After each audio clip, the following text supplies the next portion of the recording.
ఓం సమర్థ సద్గురు సాయినాథాయ నమ. ధ్యానయోగ సర్వస్వం.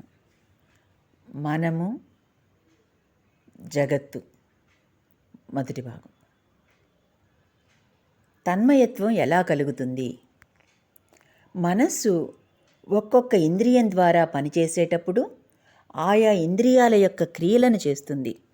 చెవి ద్వారా పనిచేస్తే వినడం, కంటి ద్వారా అయితే చూడటం, కానీ కన్ను చూడదు. అందుకే పరధ్యానంలో దేన్నో మనసు చూస్తుంటే వింటుంటే ఈ కన్ను చెవి పనిచేయవు.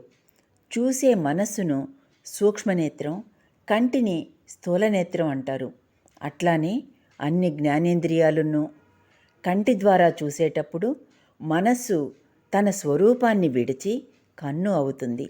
అప్పుడు బాహ్య ప్రపంచం కేసి దృష్టి పడుతుంది. తర్వాత కన్ను రూపం విడిచి చూడడం అనే క్రియారూపకం అవుతుంది. దూరాన బాగా కనిపించని వస్తువును దృష్టి అన్వేషించేటప్పుడు ఇది బయటపడుతుంది. తర్వాత ఇది ఈ రూపాన్ని కూడా వదిలి చూడబడ్డ వస్తువు అవుతుంది. నేను చూస్తున్నాను అన్నది విస్మరిస్తాడు. సినిమాలోనూ గొప్ప నవలా పఠనంలోనూ ఇది జరుగుతుంది. ఇదే గంతులు వేసి కేకలు వేయడంగా వ్యక్తం అవుతుంది. తన్మయత అంటే ఇదే. చూడబడ్డ వస్తువు కాక క్రియ అయితే ఆ క్రియారూపం మనస్సు అవుతుంది. పక్షి మిథునం కలయిక చూసి ఋషులు పతనమవడం శాస్త్రంలో ఉంది.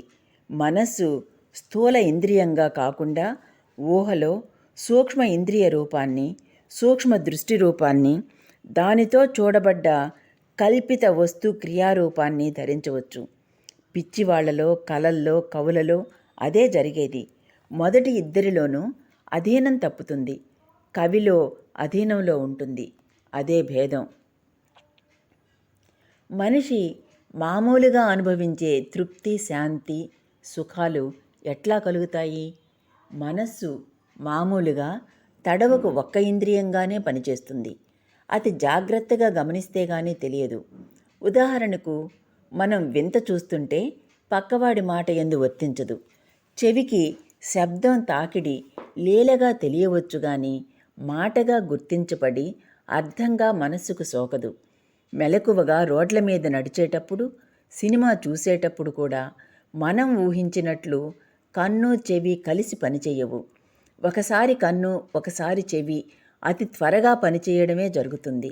అయితే ఒకసారి మనస్సు కన్నుగా పనిచేసి బొమ్మను చూసి మళ్ళీ చూసేలోగా ఉండే వ్యవధి అతి స్వల్పం కనుక తెంపు లేకుండా చూస్తున్నామని, అలానే వింటున్నామని అనుకుంటాం. గంటను కొద్ది వ్యవధితో వాయిస్తే మధ్య వ్యవధిలో ముందు మోగిన శబ్దం లీనం కాబోయే ముందు టంగ్ అంటూ ఇగ్గు అయ్యేలోగా మళ్ళీ టమ్ అన్నట్లు కన్ను ఒకసారి చూసిన ఫలితం లీనమయ్యేలోగా మళ్ళీ చూస్తుంది.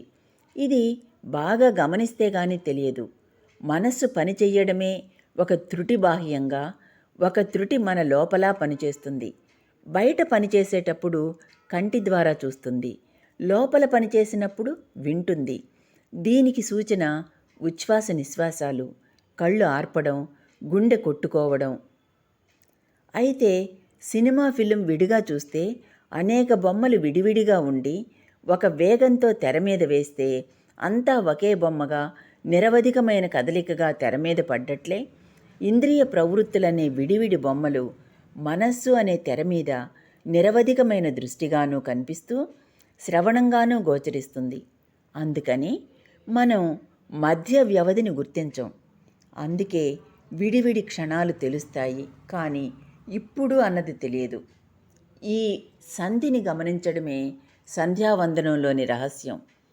ఈ గమనించడానికి కళ్ళు చాలక జ్ఞానం అవసరం కనుక జ్ఞాననేత్రమైన ఉపనేత్రం లేక నయనం అయింది. మనస్సు నిరవధికంగా ఏ ఇంద్రియం ద్వారానూ పని చెయ్యదన్న దానికి దృష్టాంతం పటం మీద దృష్టి, మనస్సు లగ్నం చెయ్య యత్నిస్తే మనస్సు అటూ ఇటూ సూక్ష్మ ఇంద్రియ రూపంలోనూ స్థూల ఇంద్రియ రూపంలోనూ అటూ ఇటూ పోతుంది.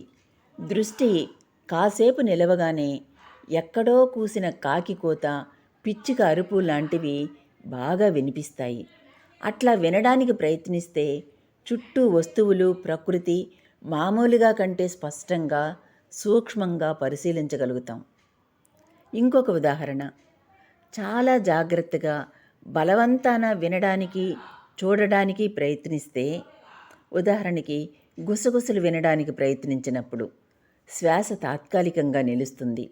మనస్సు స్వల్ప వ్యవధులతో ఇంద్రియాల ద్వారా పనిచేయడానికి ఉచ్ఛ్వాస నిశ్వాసాలకు సంబంధం ఉంది. శ్వాసను జయిస్తే మనస్సు, మనస్సును నిలిపితే శ్వాస నిలుస్తాయి. శ్వాస గమనిక వల్ల మనస్సు లయం అయ్యేదిందుకే.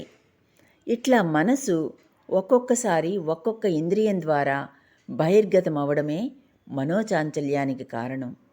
మనస్సు ఇంద్రియమై, దాని క్రియ అయి, ఈ క్రియచేత గమనించబడు వస్తురూపం ధరించడమే అశాంతికి కారణం.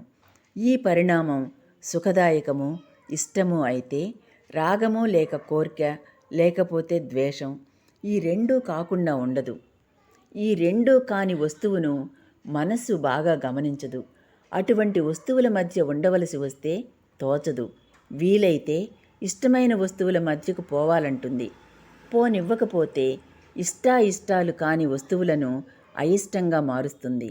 మనస్సు కడుపులో అరగనిది పులుపుగా మారినట్లు, అంటే మనసుకెప్పుడు ఇష్టమో లేదా అయిష్టమో అయిన వస్తురూపం ధరించడం అలవాటు. దాన్ని కోరుతుంది.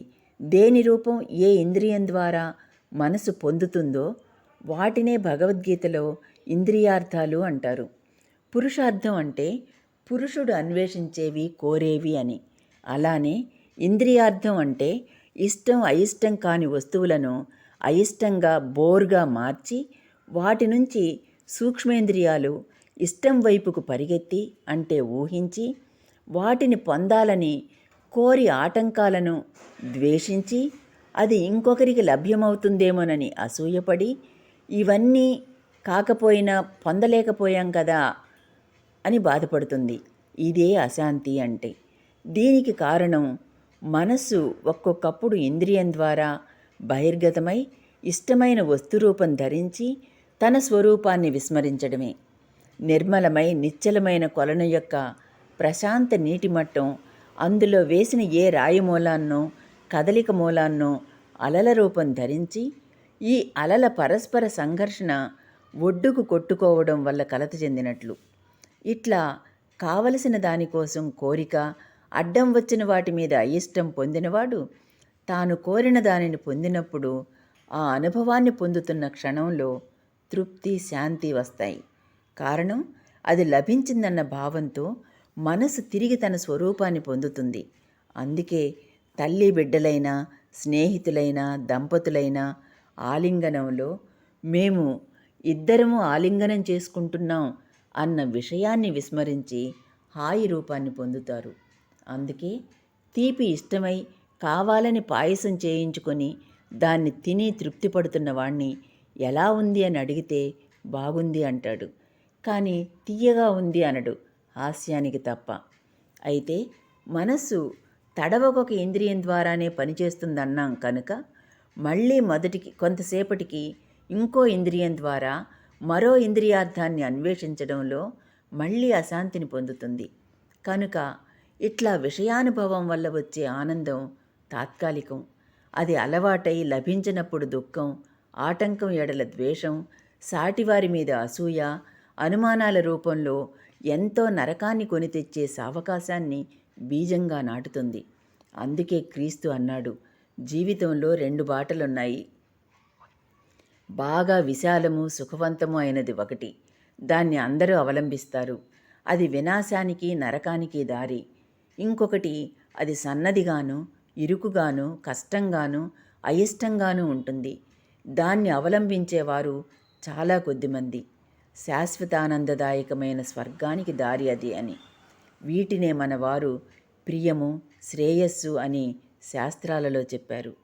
ఇంతకు తేలింది, మనస్సు సూక్ష్మ ఇంద్రియ రూపంలో బయట ఇంద్రియార్థంతో ఏకీభావం పొంది తర్వాత దానికోసం అన్వేషించడంలో వాస్తవ ప్రపంచం నుంచి, స్థూల ఇంద్రియాల నుంచి దూరమైన ఆ వస్తువును, అంటే భావితమైన దాన్ని కోరడం అశాంతి, ఆటంకాలను తలుచుకొని అయిష్టపడడం, ద్వేషించడం, అనుమానించడం, అసూయపడడం, పర్యవసానాలకు భయపడడం ఇది అశాంతి.